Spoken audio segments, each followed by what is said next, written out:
I've mentioned the blood whip several times when talking about Vistrian history, but I haven't really described what it is or what it means, except in one comment you may not have seen. Essentially, around 1300 years ago, there was a massive plague that devastated Verandi and Vistria. It was a hemorrhagic fever, a class of disease that is comparable to Ebola, causing a breakdown of tissue and fairly rapid death as the body bleeds itself apart.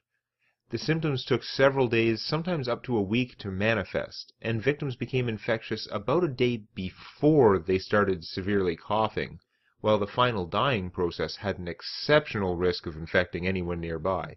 These traits made it very difficult to halt its spread.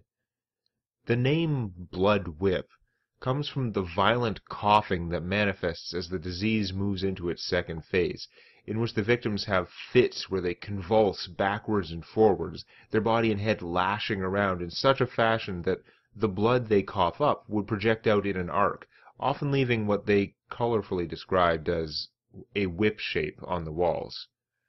Over a period of 20 or 30 years, somewhere around 50% of the Vistrian population and over 30% of the people of Verandi died.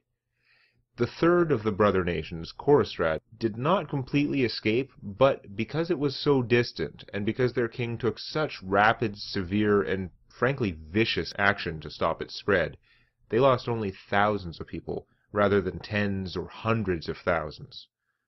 But the reason I keep mentioning the blood whip in the context of history is that after about 10 years of these horrors, of losing entire towns, of people falling into fairly justified paranoia about strangers, an age where humans were more terrified of one another than they were of the very real monsters of the world, a new religion, a cult, began to spread, one preaching the end of the world and offering salvation to the followers. In this climate of fear, many good people were taken in by a couple of charismatic leaders preaching this. Certainly, one can be forgiven for thinking the end was nigh. But when they got enough followers, they rose up to overthrow the government in Vistria. They weren't entirely successful, but the royal family were forced to flee the palace temporarily via the royal docks as the cult besieged and overwhelmed parts of Castle's citadel. Around the same time, they seized many other important landmarks, and things looked very grim. During all this, the majority of their followers had no idea it was a cult devoted to Vecna. The leaders shared their true secrets only with the most devoted, and this inner circle used the broad uprising to target and raze libraries across both nations, Vistria and Verandi, burning down much of the knowledge humans had accumulated since the time of the Smith. Even in Forge, the Smith's ancient capital, which was never captured by the cultists, infiltrators within the fortress, or perhaps insiders who were corrupted, managed to barricade themselves within the Kinarium, mankind's first real library, and these fanatics burned everything they could.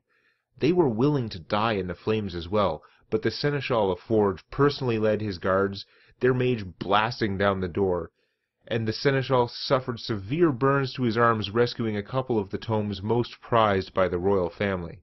Despite this, and though all the Vandals were slain by the guards, the majority of the Kinarium's irreplaceable books, and in other incidents too much of Vistria and Verandi's wealth of knowledge, were destroyed by the followers of Vecna. After these brief but tragic triumphs in the war against knowledge, the kings and armies rallied and the cult was soon crushed. Nevertheless, no cure for the blood whip was ever found, short of powerful magic, which could never be administered on a broad enough scale to stop its spread.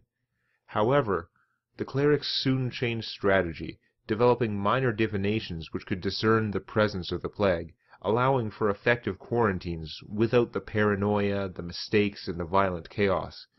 It took years and a great deal of prayer and faith for them to find and train enough magic-using priests to perform this low-level divination, but it eventually led to the elimination of the plague.